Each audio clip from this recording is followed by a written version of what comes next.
Hello and welcome everyone to this week's episode of the Marvel Rewind with Loki. I am your host, Brian, and I'm here by my friends, Gio, Keith, and Jacob. How you guys doing? Pretty good. So far, so good. I'm not happy with Keith and Jacob right now because Jacob's wearing a Lakers hat, Keith is wearing a Yankees hat, and a North Carolina Tar Heels hat because I am a Duke fan, a Red Sox fan, and a Warriors fan. So, yeah. Well, Keith, that's not even Keith's favorite team, so that's even worse. Wait, Tar Heels? Love the Tar Heels. No, the Yankees. Oh, you mean the Yankees? Oh, okay. Oh, they're your AFC girlfriend. I forgot. Yeah. Yes, my American League, AL, my AL girlfriend. Oh, not AFC, American League, yeah. My AFC girlfriend's the Raiders. Wrong sport, yeah. Oh my goodness, I just puked in my mouth. He said his girl. I don't know if you would say girlfriend, more like a mistress. He said his AFC the Raiders. team is the Raiders. That is gross. Ooh, I dig it, but I digress. We are here to talk a little Loki, episode 5. What quite possibly could be the best episode so far of this whole entire series, which would say that Gio might have been right when he said episodes 4 and 5 are some of the best. So I think he might have been on to something. But yeah, what'd you guys think? Keith, what'd you think of the episode? Oh, very good. Yeah, I was thinking about that right after I finished it. I was like, oh, this might have been the best one. It's so good. I loved all those Lokis. Richard E. Grant was so good in this episode. Was so good. Like that was, and he's wearing this silly costume, and it's like he's an amazing actor with an amazing career. Yeah, this is some of the best I've ever seen him do, doing anything. And he just looks ridiculous, but you're buying everything he's selling. Exactly. He was so good. That kid was really good. I love we'll talk about it later, but the moment with Loki and Mobius at the end was really great. Like that's some of the best, most touching stuff we've ever seen from Loki. Tom Hiddleston Loki. And yeah, I thought it was a great episode. I loved it. It was really good. Jacob? Man, I don't know who trained that crocodile actor, but alligator. He was on fire. Man, everybody's calling it different things on. I don't even know the difference between a crocodile and alligator. Crocodiles land, alligator does both. But yes, I enjoyed this episode. I don't think it's my favorite. I enjoyed it. Like it was very entertaining, and there were some very touching moments with Loki. Man, maybe it is my favorite. I don't know, but they're kind of all blending together. Like it's just a 6-episode series, right? And I don't think we're gonna get a Loki season 2. Have they? Oh, I disagree. That? I don't think we are. It's rumored, but not confirmed. Unless they don't. I think it's happening. I would say the arrow leans more towards yes than it does no. Let's say that. Yeah, I guess money talks. If it's like if it's arguably their most popular series so far, then definitely. But either way, like I'm looking at this as one big movie, to be honest, because it's all so of them short. Have been like that. Yeah, it's so short that like that's how you kind of got to look at it. And I really enjoyed all the episodes, but I think still, and it's weird because if you guys remember, I was the least excited about it when it first aired was episode 3. Oh, episode 3. No, not the series. Episode 3, I was least excited about, and now I think that might be my favorite episode, the one on the train when they were on the train. But I still enjoyed this one very much. Literally like dozens of Lokis in this episode. It was very interesting to see, and I think one thing we can take away is what Gio's been saying this whole time is that like this show is here to tell us like, hey, the multiverse thing is real. Like we're gonna see different versions of different characters in the MCU sometime in the future. So I think it's getting us ready for that, and that's exciting. But there's a ton in this episode I liked, so let's get to it. Well, no, you don't get to skip Gio. What did Gio think of it? Yeah, I mean, all of you said my name once during your talks. So I all around enjoyed it. I don't know if it's my favorite. I mean, those first couple episodes are pretty strong because they feature so much of Mobius and Loki, which we got more of. That was a nice surprise to see them return again.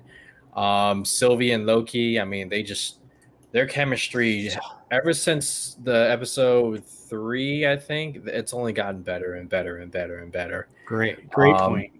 Yeah, and that weird looking cloud puff thing. Wow.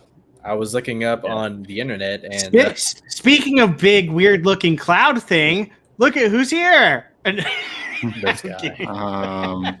That is one heck of an intro. Yeah. What's up, Go ahead, guys? Gio. Finish your thoughts. I had to take that jab. No, but I mean, to sum it up, you guys have pretty much touched on it. The Lokis all had their moments, and we'll get more into it as we discuss. I have this thing about every time my opening statements, I go off and ended up summarizing the whole thing. So That's fair. Jake, we're discussing what we thought of the episode in its entirety, just in general. What do you think? Initial What'd you thoughts. think? Yeah. Yes, and thank you. That was the word I was looking for. Well, I'll save. I will say this. This is the single best episode of any Disney Plus MCU show has done yet. Period. Wow. Mm, I like how you said, "I'll say this." Like if you were going to save stuff for later, but then you just drop that bomb. But That's crazy to me. I still think one of the WandaVision episodes is up there for me, but I love that you love that you feel that way. I love that you feel that way. yeah, it's definitely up there for me. yeah. So let's just deep dive straight into it. I'm sorry. I can't wait. Jake probably knows what I'm going straight for. Save. But- Okay, never mind. Save it. All right, fine. Just Screw save it. I'll It'll come up naturally, and it's not even like the biggest moment of the episode. It's the best part. I literally screamed out loud when I saw it. Anyways, so episode picks up basically where it left off, which was, holy crap, who are these three? And then Four. excuse me. And dude, these characters were fantastic. You have classic Loki, who is played by Richard E. Grant. You have young Loki, played by this kid that it was just I need to see more. And why am I Basher? Boastful. Boastful. Thank you. Yeah. Boastful Loki. And arguably the scene stealer, Yeah. alligator Loki. I'm kind of bummed that he's an alligator because now I can't call him Crocoloki or Croaky. Yeah. Yeah. And let's just say, what did you guys think? We saw them basically find our Loki and then take him back. Well, they explained what's going on, but take him back to their little bowling alley dungeon, whatever you want to call it. What did you guys think of these characters? Anything stand out with these guys? Seeing them interact was one of the best parts of the episode. It was so much fun. They're all different in their own ways, and they've all experienced different things. And so I know some of the variants are different genetically. Like they look different. Some of them are, creatures. Some of them are animals. Some of them are opposite sex, whatever. But I feel like Kid Loki is actually him as a kid, like that, his version of Loki as a kid, and then Richard E. Grant is his version of Loki as an old man, similar to the President Loki that showed up. Like that's him, obviously another version of him. Mm-hmm. While boastful Loki and alligator Loki are obviously different types of Loki. So that was cool to see, and I just loved hearing their stories of what they've done, even though boastful Loki's probably was a lie, but the rest of them, hearing what they've gone through was really cool. Yeah, boastful Loki basically killed the whole entire Avengers himself. What did he say? Iron Man, Captain America, and he got didn't say all Thor. the Infinity Stones. He said, and he got that was Yeah. it. And got all the Infinity Stones. Okay, that's why your name's boastful Loki.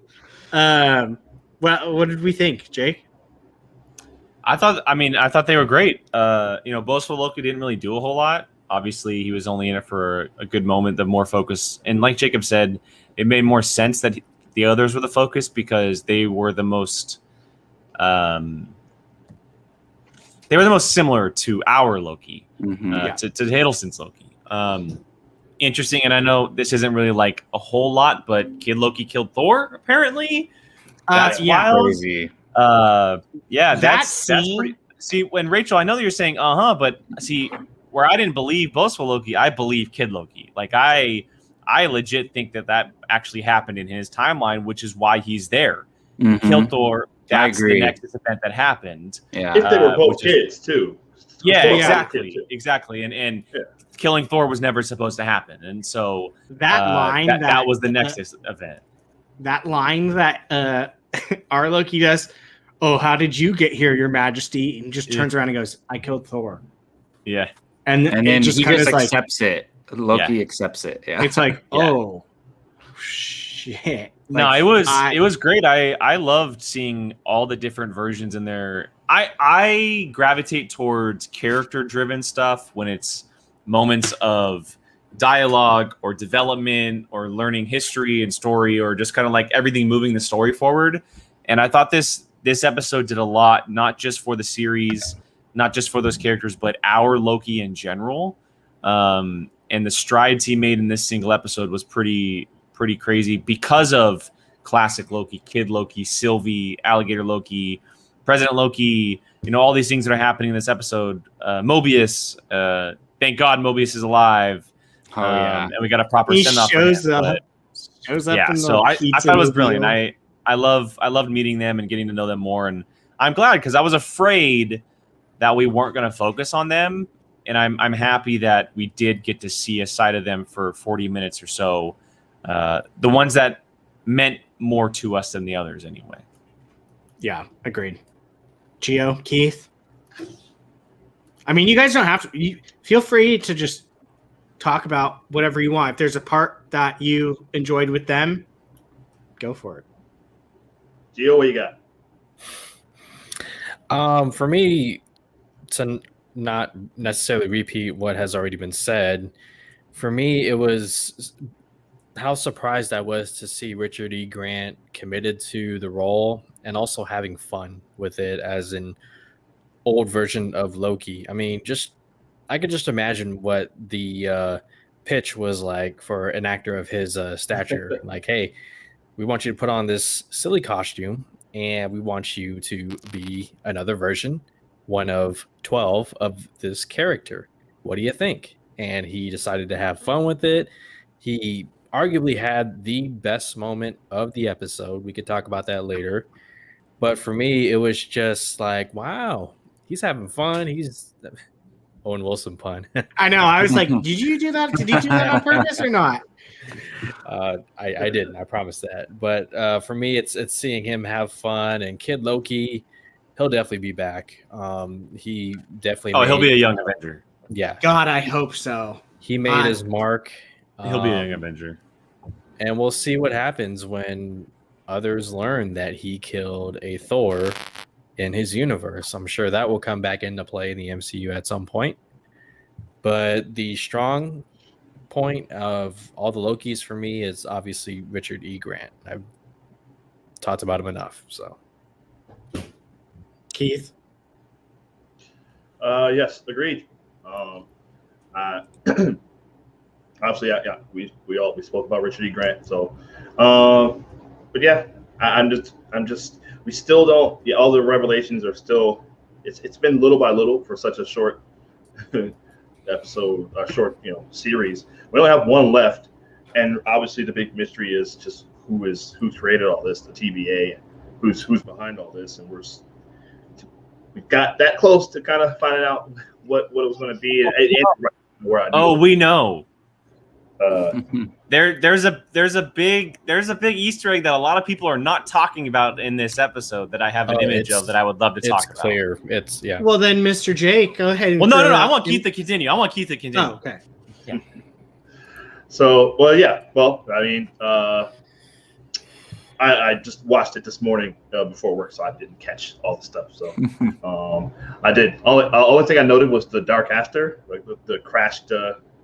Yeah. What's his name's shit and the downed helicarrier. Ronan. There was also yeah. a very large yellow jacket, a mask. Oh, was there? I didn't see. Oh, really? And did everyone see the Thanos helicopter? Yeah, I saw that. I saw that. Here, there you go. So good. And here's the comic version. Mm-hmm. It's so accurate too. Every time I see that, I just hear like dun dun dun dun dun dun dun dun dun, like some just But like that's the only time we'll ever see it. That was 100%. It was the perfect Easter spot egg. for it. It was the perfect spot for it. Well, apparently, in that issue, I think it's a Spider-Man comic. I think it's from. Thanos is actually arrested by the police. Oh, yeah, right. I want to see that. It's hilarious. And he's in handcuffs, I'm sure. Yes, they had giant handcuffs. I It's want to really see Randall Park from Ant-Man arrest Thanos. That's what I want to see. Oh my god, he would do some magic trick, make handcuffs appear. Yes, exactly. It's really funny. Exactly. Oh my god. Hey, I'm still curious what's going on, and maybe this is a thing that y'all are talking about. I don't know with Ren. What's her name? Renslayer. Renslayer. So we were wondering, well, did she know that the whole thing was fake? I guess she didn't know. I don't know. It's still she's putting on a heck of a show. She's lying. Yeah, it seems like she's lying, but dude, I don't know. Dooku and Bathara has been really good. Right. She has a bigger role than I thought she would. Yeah. She's clearly got some sinister stuff going on, and then I'm wondering what's going on with Miss Minutes. What's up with her, man? What's up? She's the villain. What's going on there? She's a little devious. Something's not right with that. Well, you see how worried she looked even when Renslayer asked for all the files on the foundation of the TVA. Yes. Like, yeah, there's something going on there. She was worried. Those are all questions. I will say about Renslayer. I don't know if this will end up being true. I believe her that she doesn't know who's behind TVA, but I thought different. I thought different last episode. I thought she knew. This episode, I get the vibe that she doesn't know. But I will say this: I'm getting a super heavy Harley Quinn vibe where she's gonna meet that person, aka Kang, and then go full on board with Kang, where she turns and she's now in line with Kang.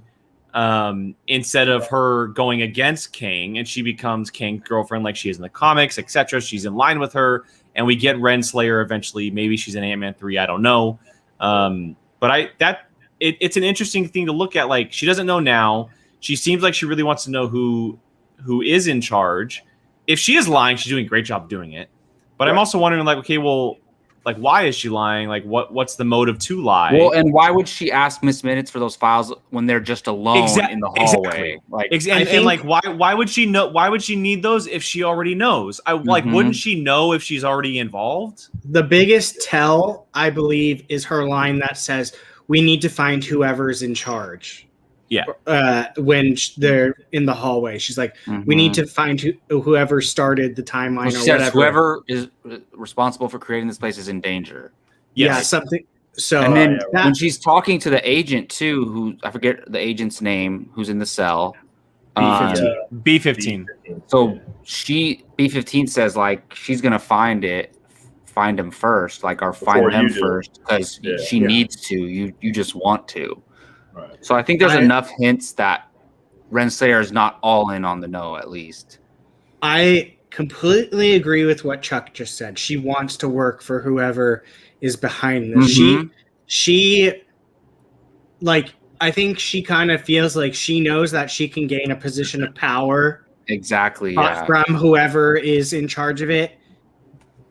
And when she finds that person out, like, if you let the evil genius know that these good guys are coming for you, like, the evil genius tends to reward you, right? That type of thing. Like you get a little bit of that vibe from her, and it's funny because, like I said, like she's obviously not good. I would say like she's tends to be leaning more towards the not good character side. It's funny because I find myself like being like, she's so evil. But then like when like Sylvie's like holding a thing to her throat, I'm like, no, don't kill her just yet. I kind of like her. Like, and she's just very good at like touting that line of like, you're like, do I trust her? And it's like she does something and you're like, no. Like she's been great. She has been a great. I mean, the fact that they're trusting a character, or we're trusting a character with the name Ren Slayer, is the first. Like, but go ahead. I'm interested in Gio's perspective because he's the only one that thinks that she knows. Yeah, and I could be missing something, but so when she says, "Give me all the files on the beginning of time," this happens after Sylvie escapes, right? Correct. So maybe in her mind, she's like, there's so much heat going on right now. There's too many people asking questions. My own people in the TVA are starting to turn on me, whether it's Mobius, whether it's, B-15? what's her name? Huh? Hunter B-15? B-15. Yeah. I want to call her the lady from BVS because she was in BVS, but her as well. And then the other TVA agent as well. So it's like, there's too much heat. Sylvie just escaped. She knows that Loki is not dead. So what if they all come back and it gets even worse? We saw what 2 Lokis can do. Imagine if more came to, the party. Obviously, she doesn't know that, they're left off, but so it could be that. I don't know. Yeah, I mean I keep forgetting that magic doesn't work in the TVA because if all the all the Lokis could have went there and took it down, but their magic wouldn't have worked. Yeah. So they had to handle it there where they were in the void. Yeah, and I mean, I don't know about you. Like, I mean, you kind of saw it coming, but seeing Sylvie like do the thing to herself, I was kind of like, whoa, like that. Well, obviously she was going to do it. Device goes with her too. It went with her, which is pretty cool. That's how Mobius got back, and that's going to be interesting to see how what happens next episode with him going back, because that obviously has to be resolved. So, okay, you've piqued my interest. What are you, sir? Okay, so we obviously are wondering, right? Like who is this big bad of the series? And we've all had ideas and theories and stuff, and the main theory is obviously that's Kang. He's in Ant-Man 3. He has connections to Renslayer, time, etc. This is my personal opinion, but I think that there was an Easter egg in this episode that is a full-blown, in-your-face, you're getting him next episode. And throughout the trailers in the series, we saw that shot of Loki in what looked like a crushed New York, Avengers Tower in the background. As we learn in this episode, it's the Void. We got a shot of the Avengers Tower. It's not the Avengers name on the tower. It's Kang on the tower, spelled differently. Oh, yeah. Okay. It's Qung. Right. And it spells Kang, and it's his tower from a different timeline. Because he was never supposed to have that tower. He was never supposed to defeat the Avengers. There is your big bad. Boom, in your face. Let's go. We're getting Kang next episode, boys. Jonathan Majors is coming in. Let's go. Okay, wait. But then that would mean that he's not in charge of the TVA. No, I'm saying it was a different Kang. Not that. Yeah. It's a different Kang. But why would Kang, who's in charge of the TVA, have a different variant? Well, because that variant of Kang wants to be in charge. There's obviously different variants of Kang too. Yeah, there's not just one Kang. One Kang that. See, now I feel like there's only going to be one. The main villain. Well, there might be one Kang now. Like maybe he's killed the Avengers throughout time, or killed not the Avengers. I bet he's killed all the other Kangs. Yeah. Like that Jet Li movie, The One. where he went around killing all the other ones. Hey. Yeah. That's a throwback. But the thing is with this, and people aren't talking about it, so I actually had to zoom in on this. It's in the corner of a shot. I didn't even and it's see that. right in your face. In your face says Kang. I noted. I remember trying because there's a sweeping shot where the camera's kind of going by it, if I recall correctly. And I remember trying to look at the name. I just assumed it said Stark. I knew it wasn't Avengers because at that point it wasn't the big A. But I just thought it said Stark on it. That's why I didn't give it a second thought, really. So, yeah, that's interesting. Wow, it's very interesting. Boom. Yeah, I didn't even notice that. Boom. Personally. Boom. Let's go. We're getting him. And to be honest, like, I could barely make out the letters looking at it. You know how long it took me? Do you know how long it took me to find a clear enough image for that one? Oh my god! Well, with your OCD, I'm sure you looked for quite a while. The reason why I wanted to bring it up is because Rachel here said to reveal a new big bad in the very last episode would be odd, but this is an odd show, and it is odd if he weren't already announced to be in Ant-Man 3. They're setting up Kang to be very heavily involved in all of Phase 4 for Marvel, which is why I bring it up. I mean, he is in comics the Time Lord of big bads. So, I mean, it does make sense with all of the stuff that, minus Winter Soldier, I guess. Or I should say Falcon and the Winter Soldier.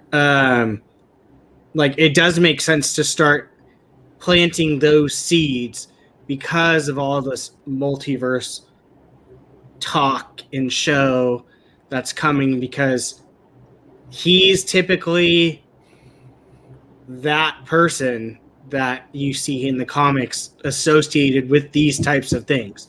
So, like, getting him familiar with the audience is probably not a horrible thing. Doing it as soon as possible. I mean, when you look back at it now, Thanos was introduced kind of late. So, and I'm saying this right now. I beat Gio to the punch last week, but there was a comment delay. He's getting an Avengers style cameo. He's getting. We'll never know who said it first. We'll never know who said it first. But I mean, he gets it because he was here. So I'm giving it to Gio. Yeah, I think that makes sense, and I get what Rachel's saying, but I just think that he's going to be more involved. And to us, to the viewers of just this show, the TVA is the villains. Like, the TVA represents the problem, right? So like my sister who's watching it, she don't know who the hell Kang is. So if they meet Kang at the end of the episode next week and they talk to him, whatever, he gets out, and then Mobius and them somehow also take down the TVA. They destroy the TVA. Mission accomplished. They took out the problem in the show. Kang's still going to be out there somewhere, and maybe this sets off his events to, like, having to do what he's going to do in Ant-Man 3. Well, so that makes sense to me. And here, this is for what, Rachel, you're saying, and I completely understand. With people not having any idea about the comics, that's, I feel like, what they're trying to do with Kang in the TVA right now. Like, they're making it look like these things are the bad, like, TVA. These time manipulating people are not good people. And if the person at the head of it is obviously the head of the not good people, there's your villain. Like, it simplifies it to, like, not having to be like Thanos, where if you didn't know who Thanos was, you're like, who the hell is this purple guy with balls on his chin? Yeah, and like, Kang is, if it is Kang, he's really an a-hole because he took all these variants and basically forced them to be TVA agents, which... Yes. So if anything, I feel like this show is kind of like showing the casual people, like, especially like Jake said, if he happens to show up as this person that is in charge of these people who aren't doing really good things, then it's kind of like, okay, that you right away know, like, that guy's not good. And hence going forward, when he pops up, you're going to be like, oh, there's that not good guy. And so, do you guys remember early on, and I think they might still do it, at the end of the movies, they would be like, see Captain America next in the Avengers, or Yeah, Iron Man will yeah. return, and they could do something like Kang will return in Ant-Man yeah. Quantumania or whatever, right? It Like, could. and then those people who don't know when he shows up next could be like, oh, okay, now he's going to be next, and we'll see him there not too far afterwards. Like, it could just be a nice little tease. I think maybe last year. I think sometime last year, didn't Kevin Feige say that these shows, like, eventually fit the next phase going forward? Like, you kind of have to watch these shows. Everything is connected, essentially, is what he said. Yeah. Well, he said there's. What he said specifically, like, they're just as important as the movies. As the movies, television series. Yeah, we're talking about the shows specifically. Yeah, he said you have to watch the shows to kind of follow along. With and the movies, dude, this show, Brian said it from the beginning, but this show is so important to the MCU. Like, because what's bigger than going to the end of time? Like, that's or Renslayer's trying to find the beginning of time. That's as grand as it gets, basically. And so when we were in the void, you see all this stuff, right? And if you guys remember earlier, like I think it was episode 2 or 3, I was asking, so what happens when they set off one of those things that like looks like it disintegrates the whole timeline, but it moves it to the void. So every time they take a variant and destroy a timeline,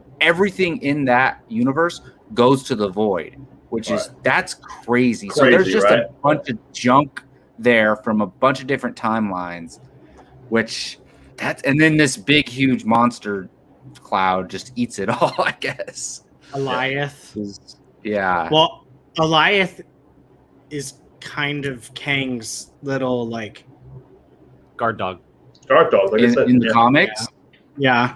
Oh, so literally they're telling us it's Kang, right? Like pretty much. Unless they pull a fast one on us. There's one other character that it could be. I don't know the name. Like he who has something, but I don't think it's him. I think it's Kang. He who should not be named. Voldemort. No, it's something like that. He who remains. He who remains. Oh, he who remains. Okay. I don't know, but I mean, the signs are kind of slapping you in the face at this point. Oh, for sure. Yeah. Yeah. Let's see. What should we go on to? What do we want to go on to next? I mean, there's so much that we can let's talk about some. I was gonna say, bring up the Easter egg that you're gonna say. I know what you want to talk about, Brian. Let's just I know. I screamed. I'm not kidding. I literally out loud screamed his name when I saw Throg. The little frog, and he wields a normal size hammer. I know a normal size hammer. Yeah, poor little. Well, you didn't see Throg? No, I saw. So all right, I'll go with Keith. I didn't know who it was. I saw something trying to jump out of the jar and get but I didn't know who it was honestly until I looked it up. I need, this isn't comic canon, but I need Throg and Alligator Loki to be nemesis. 100%. I need. 100%. That's the next series right there, Brian. Please, anything. I know that no one was probably ever going to take Throg seriously, so they probably couldn't ever use him. And this was just like here you go. Like Throg's a canon. Here's your little thing. But for the love of God, please, if you can make Alligator Loki and Throg. Clearly, I know in the comics, there was a weird universe where everyone was it's all animals. Pretty much. It's Throg is Thor. Because I think that's where Throg body. Yeah, because I'm not. And maybe correct me, Chuck, whoever. I mean, because isn't that where Howard the Duck's universe is from? I know he's from a planet called Duck World, which I think is in that weird animal universe. I think. Yeah. So I don't know. I might be wrong, but don't even start me with Howard the Duck. I can't believe he was in the battle of Endgame. Yeah, I know, right? That's cool though. I love it. But yeah, so we got a little Easter egg of a Throg. He's just so cool. He just that's hilarious. He looks cool. It looks like a real frog, but just it does in that form. With a cape and everything. That's and then I need that. I need more of it. Me too. And then the T-365 is the first comic he ever appeared in, Thor 365. But yeah, so that was that was my little happiness. And then we also have the fact of President Election Loki, whatever you want to call President Loki. That's what his hashtag is. President was Loki. it? Okay. Yeah. And trying to storm the bowling alley dungeon with his little minions, which, I mean, I don't know about you guys, but the one standing to his left looks like he's attempting to be a Loki. I mean, he's got his own horns, which looks like a bicycle. He might have just made whatever he found and didn't have his horns with him. I will say this, Brian, throw that image back up one more time. The gentleman, not all the way to the right, the second to the right, with all the beads around his neck, he's one of the holograms the TVA showed Loki as a variant Loki. Oh, from earlier on in the season. So he's the second to right with all the beads around his neck. If you go back into the earlier in the season when Mobius was showing Loki different variants, he was one of the holograms after like Tour de France Loki and like Monster Loki. He was one of them. Is that another woman Loki? Yeah, it is. Yeah, it looks like it. Well, and They're she's all holding. Lokis. That's crazy. And she's holding the weapon that Shogun used. You're right.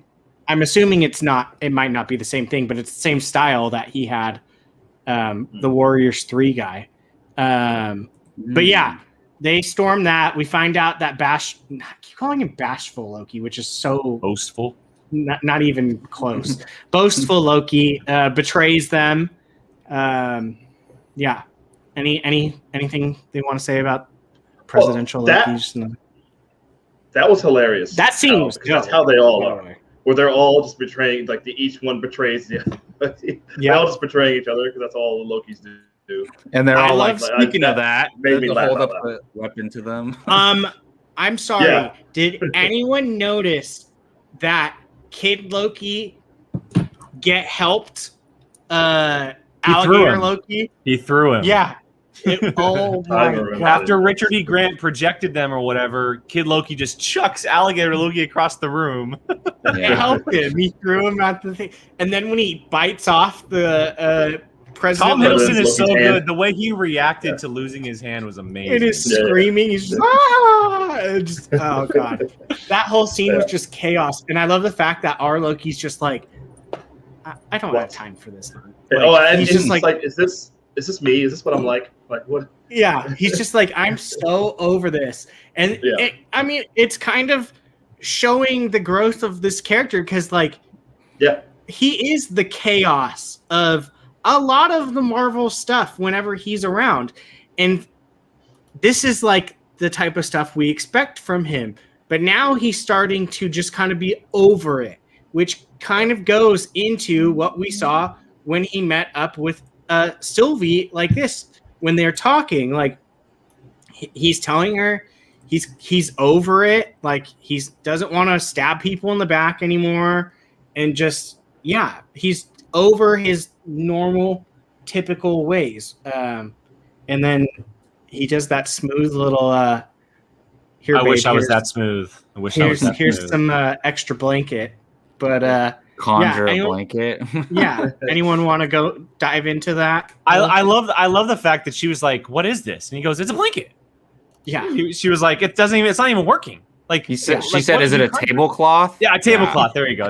Yeah. So good. Well, Jake, I see your tag name there. So we haven't really talked about Sylvie at all. What makes you love her so much in this episode? It's the show overall, but I think she's great. Sophia DiMartino, the actress, is incredible. She embodies this character.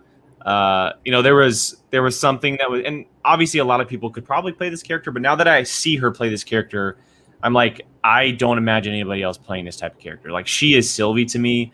And a lot of that also comes down to her connection and dynamic with Tom Hiddleston. The two of them together are fantastic. And it's incredible. I'm sorry, I don't mean to interrupt you, you're fine. It's another person. No one knew who the hell she was coming into this.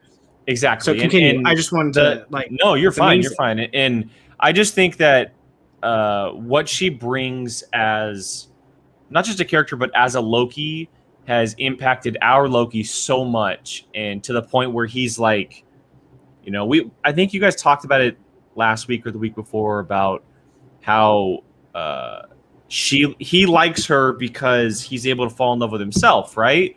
Like he feels something different because she is so similar to him. It's him, exactly. But at the same time, they are also so different from each other. And the way that she goes about things, it's incredible. And the way that they work together and how she brings this different side of Loki that we've never seen out of him. I really don't know what it is, but I hope that I hope this isn't the only time we see her. I want so much of this character in the future. I think she is so different and unique. Obviously, look, she brought enchantment out of our Loki. Like that scene where they were enchanting the monster was fantastic. And her ability to capture this character inside the action emotionally. She also has these really funny quips about her. And to be quite honest, after watching this episode, I thought to myself at one point, I go, this show's not about Loki. This show's about Sylvie. Like it felt at times like this show is about her and not him. It's very much a duo. It's very much the two of them. But at times, it is very much about her just as much or more as it is about him. She's no doubt the second lead of the show. Like overall. I would say co-lead. Like they are right here together. It really heavily focuses on our Loki though. Like if you look at this whole episode, right? Him interacting with all those other Lokis, she wasn't there. 100%. Yeah, but there's no question she's the second lead. And I honestly, like, if this is the last time we see her, I'll be very upset. Like I would want her. Like I honestly, wherever Loki goes, I want her to be there. Like, agreed. That's what I want. Can you imagine her under Taika Waititi? Yeah. Like she'd do great. Yeah. They would be, but I agree. She's just been so good. And it's funny because like at what point, I don't know about you guys, but like I hear like the nobodies get cast and I'm like, what? Like really? Like we're doing that? And it's just like they know what they're doing. Like Tom Hiddleston has mastered the role of Loki. And she literally is like this with him, playing the same character. And he's had 13 years pretty much with this character. And she's had 2 years max with this character. And it feels like she's been around with him for a long time. So she is just doing so amazing. And the character is so good. Like Jacob said, I will be really bummed if we don't see any more of her. And I mean, we can go into it too, but like Richard E. Grant, like Gio said, this big name person comes in to play this character. He's only in it for an episode and a half, 2 episodes, and you believe that he is classic Loki. Like he played it so well, especially him in the scene at the end, which we saw him conjure freaking Asgard, like with his magic. Anyone want to go into that? Start talking about that? I will say, I'll just say this quickly because I want to hear everybody else's opinions real quick. I saw and I'm not taking credit for this, but after hearing Richard classic Loki story about how he went off and was alone for a long time, etc., did anybody else get the feeling that over that time period he was practicing conjuring Asgard because he missed it, and that's where he got it from? It didn't just happen in this episode. Like it's something he's actually been practicing for a long time, and in that moment, because he had something that was driving him, he was actually able to do it. On top of all the other buildings that he was conjuring as well, but it was a very, very powerful moment. And then seeing Richard E. Grant go from pure just like magician to complete laughter, freeing himself was it's a masterful performance of this character, 100%. I mean, he even said he conjured an image of himself that fooled Thanos. And that they were kind of foreshadowing that, doing that too. Also, the score for this episode. I need this series on vinyl. I need it.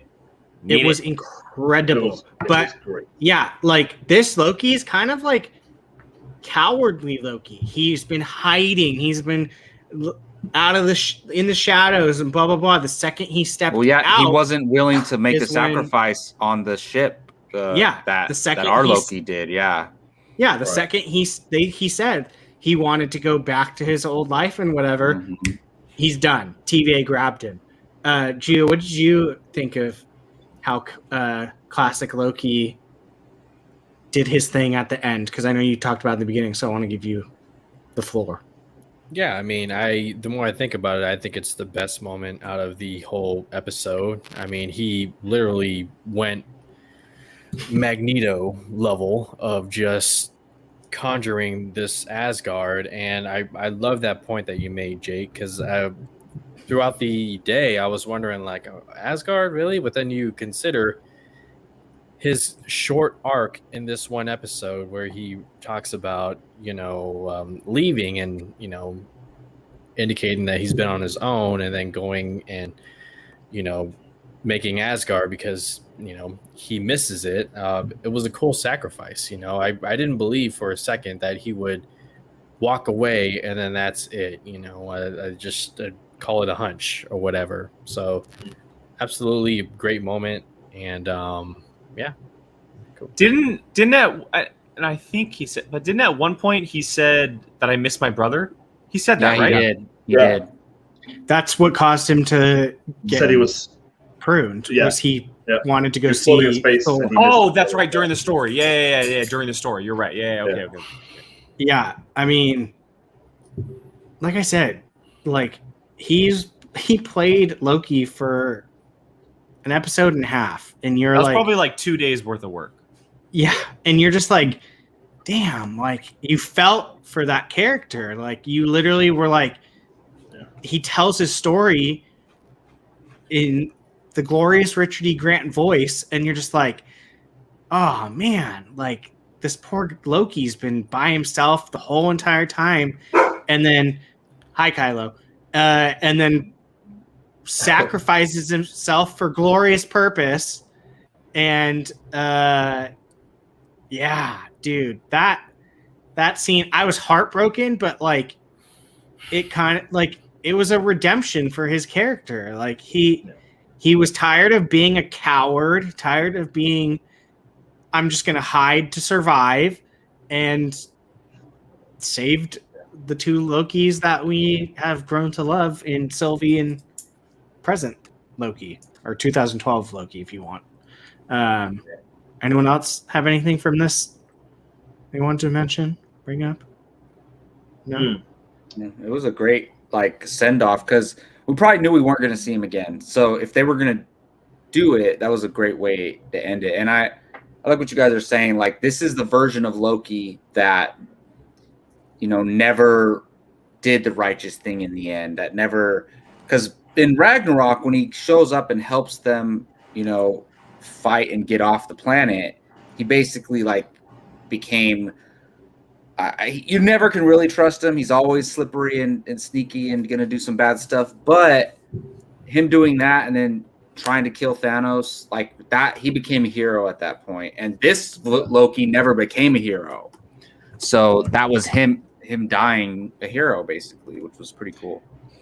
Yeah, it's the story that they're telling with Loki, just like the personal struggles of this character is just, you're getting so invested in each one of these Lokis that you feel for them, you hate them, you love them. It's something so different that I'm loving, because I'm be honest, first 2, maybe 3 episodes, I was kind of out of it. I was kind of like, okay, it's good. It's a show. with characters I like. But then like the last episode and this episode, when it ended, I was like, no, like you can't stop right there. And the fact that we literally have one left, it's like, it breaks my heart. But one last thing that I wanted to, that I made a note of, the little plot twist of Loki saying, I'm going to burn this place to the ground. And then when Loki asked Mobius what he's going to do, he goes, I'm burning the place to the ground. And you're just like, yeah, Mobius, you get that it. was a good callback. Yep. Yeah. So, and yeah, I mean, we can end it with, I just love the relationship between Mobius and Loki. Like, Yeah, that's that his was genuine great. friend. That was That's his. Yeah, go ahead. Jake. Mentioned it. It was genuinely touching, to be honest, because how many? Look, we know Loki cares about his mom, his brother, and his dad. Like, we know that, but we never see him care about anybody else, like like other beings at all. So the fact that he now, well, obviously cares about Sylvie, but that's him, another version of him. But he cares about Mobius. That's big for the character. So I love that, and I was missing Mobius on those episodes where he kind of took a back seat. So it was good to see him here again. And I said, there's no way he's dead. Like, there's no way that would have been his last moment on screen. Yeah. So I'm glad he's there. He made a genuine friend. We've never seen Loki have a friend. Like, it's different from your family. Your family is your family, whether you like them or not. But friends are people you choose. Yeah, exactly. And he has never had one of those. He's either had enemies, and that's pretty much it. But he finally made a friend that he trusts. They had a big old hug. Everyone tears up saying that. And yeah. But anything else I forgot that we want to touch on? I mean, the episode ended on a cliffhanger, then walking into the open space, and there's not much we can go off on that. You know, it's whatever we think is going to happen next episode. They're obviously going to find out who is behind everything, but I stand by what I said. Are frustrating. It's funny. I've seen a lot of people online talk about that. How there haven't really like been answers, and it's a short series, but I think it will pay off. I think look, we've said it time and time again. It's hard to not trust Marvel with what they do, how they craft things, kind of what the end game is. It is weird for yeah. Well, I wasn't going to do that, but it is strange to be 5 episodes in and not really have answers. But remember, WandaVision did the same thing. So it did the same exact thing as this show did, and that was 9 episodes long. So I think we'll all be fine by the time this is over and done with. Yeah. By show of hands, who thinks this is getting a second season? Yeah, I think so. Now that I think about and it, I want it to. I don't know what it'll be, what they'll do, but like I think the story is. I don't think it'll be TVA related. I think it'll be something totally else, something else with Loki and Sylvie. I hope it takes the Ant-Man route. It goes from Ant-Man to Ant-Man and the Wasp. So it's Loki to Loki and Sylvie. Oh, sure. Yeah. I'm fine with it. I mean, but yeah, Marvel is telling or Loki and Mobius. Hey, yeah, I'm down for that. You're a buddy cop series. A buddy cop with Loki and Mobius. Hell yeah. I'm down. But Marvel's telling a master class on storytelling, and I mean, Tom Hiddleston's one of the producers, and I think it's showing because who knows this character better than him, honestly. But yeah, that is going to do it for us and the Marvel Rewind. Thank you guys so much for coming and watching our little show. Mischief Managed. Nice, Chuck. Nice. I like it. But yeah, as always, what did Dom say? I'm lame when you just said stop sleeping. Yeah. Oh, there you go. I mean, the nobody castings, killing it right now. The way to go. Yeah. It's funny because, like I said, like sorry, I was wrapping up, but like the fact that Richard casting director, I'm guessing. Yeah. Oh, nice. Yeah. They need more love. They're literally finding these people out of nowhere so that they can use people like Richard E. Grant for an episode and a half, and that's it. And, like, there's still going to be people that they can find. So it's a testament to their casting. But yeah, like I said, that is going to do it for us in the Marvel Rewind. Loki episode 5, come back next week for the series. Well, season series, we don't know. Finale of Loki. We'll break it down, talk about stuff we liked, didn't like, what it could lead forward to in the Marvel universe. But as always, for Apocalypse Movies, I'm Brian. That is Jake, Gio, Jacob, and Keith. Thank you so much for joining us. We will be back next Wednesday at 7:30 p.m. Pacific Standard Time. Glorious Until next purpose. time, damn you. That was literally going to be the last thing I said going out for glorious purpose.